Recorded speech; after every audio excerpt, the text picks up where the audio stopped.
ভারতবর্ষের শান্তি সম্প্রীতি শৃঙ্খলা নষ্টের কাজ করছে বিজেপির বিধায়ক অসীম সরকার। ভারতবর্ষে তথা বাংলায় আমরা হিন্দু মুসলিম শিখ ঈসাই সমস্ত জাতি নিয়ে ভাই ভাইয়ের মতো চলি, কিন্তু বিধায়ক অসীম সরকার তার রাজনীতির ফায়দা তোলার জন্য যেভাবে মানুষের মধ্যে ভেদাভেদ সৃষ্টি করতে চাইছে, তাতে আমাদের দেশে একটা বিশৃঙ্খলার সৃষ্টি হতে পারে। তিনি কোরআন শরীফের বিরুদ্ধে যে কটূক্তি করেছে তার জন্য আমরা তাকে তীব্রভাবে ধিক্কার জানাই।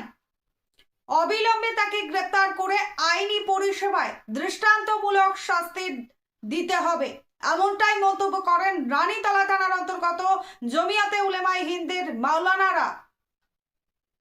কোরআন শরীফের অবমাননা করায় বিজেপি বিধায়ক অসীম সরকারের বিরুদ্ধে অভিযোগ দায়ের রানীতলা থানায় জমিয়াতে উলামায়ে হিন্দ সংগঠনের উদ্যোগে। আজকে রানীতলা থানায় জমিয়াতে উলামায়ে হিন্দের রানীতলা ইউনিটের সভাপতি রেজাউল করিম, সম্পাদক মাওলানা হাফেজ নূর আলম সহ সম্পাদক মাওলানা রবিউল ইসলাম এছাড়াও আরো জমিয়াতে উলামায়ে হিন্দের অন্যান্য কর্মীরা এসে রানীতলা থানায় লিখিত অভিযোগ দায়ের করেন বিধায়ক অসীম সরকারের বিরুদ্ধে। আজিমউদ্দিন শেখের রিপোর্ট, আখেরিগঞ্জ নিউজ। আলহামদুলিল্লাহ ওয়া কাফা ওয়া সালামুন আলা ইবাদিহিল্লাযিনা আসতাফা আম্মা বা'দ। সবার এখানে ছবিটা উঠে সেভাবে করবেন, আপনাকে আর একটু পিছনে যেতে হবে। আজকে মূলত আমরা এই জন্য এখানে এসেছি, আপনারা শুনলেন বা সোশ্যাল মিডিয়ায় দেখছেন, বিগত কয়েকদিন যাবৎ সোশ্যাল মিডিয়ায় এবং বিভিন্ন খবর মাধ্যম টিভি চ্যানেল তোলপাড় একটা বিষয় নিয়ে। সে বিষয়টা হলো যে পৃথিবীতে 200 কোটির অধিক মুসলিম সম্প্রদায় আছে, তাদের প্রাণ হচ্ছে আল কোরআন। এই কোরআনের ওপর আঘাত এনেছে। আঘাতটা হলো কিভাবে এনেছে? যিনি আঘাত এনেছেন তিনার নাম অসীম সরকার। তিনি ভারতীয় জনতা পার্টির একজন নির্বাচিত প্রতিনিধি অর্থাৎ বিধায়ক। তিনি হরিণঘাটা, নদিয়া হরিণঘাটার বিধায়ক। তিনি এমন কিছু ভাষা বা বাক্য ব্যবহার করেছেন কোরআনের ক্ষেত্রে যে ইতিপূর্বে কোনো পৃথিবীতে এই ধরনের ধৃষ্টতা কেউ দেখায়নি। তিনি বলেছেন যে কোরআন প্রস্রাব করে দিই, এইরকম কথা ব্যবহার করেছেন। আমাদের মূলত দাবি হলো যে এই অপ্রীতিকর ঘটনা যিনি ঘটিয়েছেন, তিনি যে দলেরই হোক, যে মতেরই হোক, অবিলম্বে তিনাকে গ্রেপ্তার করতে হবে। এটা রাজ্য সরকারের কাছে আমাদের দাবি। এই জন্যে যে ভারতবর্ষ এমন একটা দেশ, পৃথিবীর মানচিত্রে এই দেশ হচ্ছে সাম্প্রদায়িক সম্প্রীতির একটা নজির। হিন্দু মুসলিম খ্রিস্টান শিখ ঈসাই সকলে মিলে এই দেশে আমরা বসবাস করি। একে অপরের বাড়ি আমরা অন্ন খেতে যাই, দাওয়াত খেতে যাই। আমরা একটা পৃথিবীর মানচিত্রে একটা মেলবন্ধন তৈরি করেছি। আমাদের আলেম ওলামা, মুসলিম সমাজ, হিন্দু ভাইয়েরা সকল মিলে এই দেশকে আমরা এই জায়গায় নিয়ে এসেছি। না আমরা গীতার বিরুদ্ধে কথা বলতে পারি, না আমরা কোরআনের বিরুদ্ধে কথা বলতে পারি, না আমরা ত্রিপিটক জিন্দাবেস্তা বাইবেলের বিরুদ্ধে কথা বলতে পারি। আমরা সকলকে নিয়ে চলতে চাই। কিসের জন্য ধর্মের প্রতি আঘাত আনবে অসীম সরকার? এই ধৃষ্টতা কোথা থেকে সে পেল? আমরা বলবো, মাননীয় প্রধানমন্ত্রী নরেন্দ্র মোদী, আপনি আমাদের কাছে অবশ্যই সম্মানীয়, অবশ্যই আপনি আমাদের কাছে সম্মানীয়। আপনি আমার দেশের প্রধানমন্ত্রী, আপনার এত বড় বৃহৎ দল, এই দলকে আপনার একটা সাধারণ মানুষ নির্বাচিত হয়েছে জনগণের ভোটে, আর সে যাকে তাকে যাতা বলবে, এটা হয় না। এই ভারতবর্ষের স্বাধীনতায় আমাদের অবদান আছে। 52,000 আলেম শহীদ হয়েছেন, 5 লাখের অধিক মুসলমান শহীদ হয়েছে। তাদের রক্তের ঋণ এই ভারতবর্ষ কে শোধ করবে? কে শোধ করবে? 52,000 আলেমের রক্তের ঋণ কে শোধ করবে? অসীম সরকার বাংলাদেশ থেকে এসেছে, উনি একজন বাউল শিল্পী। এখানে এসে ভোটে নির্বাচিত হয়ে মুসলমানদের, ওনার কি অবদান আছে এই স্বাধীনতা আন্দোলনে? ভারত গঠনে অসীম সরকারের কি অবদান আছে? এটা আমার নরেন্দ্র মোদী, দামোদর দাসের কাছে প্রশ্ন। তাই আমরা এই রানীতলা ইউনিট শাখার পক্ষ থেকে জমিয়ত উলামা হিন্দ সংগঠনের আমি সম্পাদক, আমার কর্মী এবং সমর্থক নিয়ে এবং পদাধিকারীগণকে নিয়ে আমরা এই থানাতে, রানীতলা থানাতে এফআইআর দারাজ করলাম, এফআইআর দাখিল করলাম। অবিলম্বে যেন আইনি ব্যবস্থা বা আইনি প্রক্রিয়ার মধ্যে দিয়ে ওনাকে গ্রেপ্তার করা হয় এবং দৃষ্টান্তমূলক শাস্তি দেওয়া হয়। আপনার নাম? আমার নাম হাফিজ নূর আলম, আমি এই ব্লকের ইউনিট 2 এর সম্পাদক জমিয়ত উলামা হিন্দের। গত 25শে ডিসেম্বর 2025 পশ্চিমবঙ্গের অন্তর্গত হরিণঘাটার বিধায়ক অসীম সরকার ঐশী গ্রন্থ আল কোরআনের ওপর বিষোদ্গার করে হেট স্পিচ ব্যবহার করেছে, যার কারণে কোটি কোটি ধর্মপ্রাণ মুসলিম তাদের ভাবাবেগে আঘাত লেগেছে।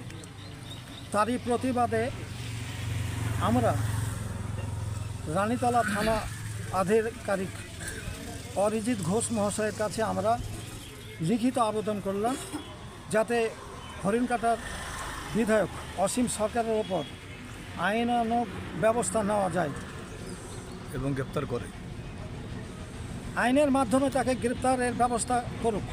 এ দাবি নিয়ে আমরা অরিজিৎ ঘোষ মহাশয়ের কাছে আমাদের আবেদনপত্র প্রকাশ করলাম। মুর্শিদাবাদ জেলার জমিয়ত ভগনগোলা ব্লক 2 রানীতলা ইউনিট 2 এর শাখা জমিয়ত উলামা হিন্দের তরফ থেকে আমাদের অনেক এখানে জমিয়তের পদাধিকারী আমরা একসঙ্গে গিয়ে আমরা অভিযোগপত্র দাখিল করলাম। আমরা চাই অতি সত্বর রাজ্য সরকার সুমোটো কেস স্বতঃপ্রণোদিতভাবে সুমোটো কেস করুক রাজ্য সরকার। আমরা এই দাবিও করছি। এখন পর্যন্ত রাজ্য সরকার স্বতঃপ্রণোদিত হয়ে তার ওপর হেট স্পিচ ব্যবহার করার কারণেও আজও বসে আছে, তারা সুমোটো কেস করেনি। অবিলম্বে রাজ্য সরকার শান্তি সম্প্রীতির জন্য সুমোটো কেস করে তাকে আইনের মাধ্যমে তাকে কারাগারে নিক্ষেপ করুক, এ দাবি আমরা জানাচ্ছি।